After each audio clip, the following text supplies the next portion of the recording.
Blessed Monday morning na naman sa lahat ng mga OFW dyan. Mabuhay kayo.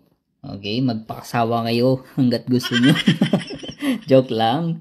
So, yun nga, no?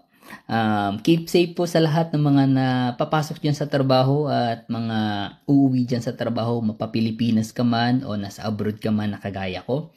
So, yun nga, no, maaga kaming gigising ngayon dahil Monday. So, ang pasok kasi namin dito is 7 a.m. to 5:30 p.m. Okay?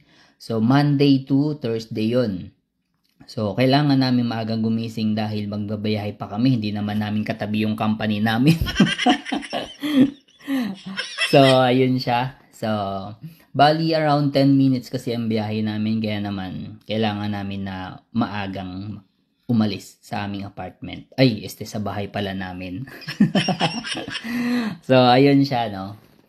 So, bali, sa mga nagbabiyahe dyan dito sa Canada, lalo na sa mga baguhan lang din, kagaya ko, no? Mag-ingat-ingat po tayo sa mga stop sign at saka traffic sign dahil yun yung pinaka-crucial sa lahat. Hindi, joke lang. Lahat naman talaga importante, lahat ng mga sign dito sa Canada. Okay? Para iwas huli lang tayo. Okay?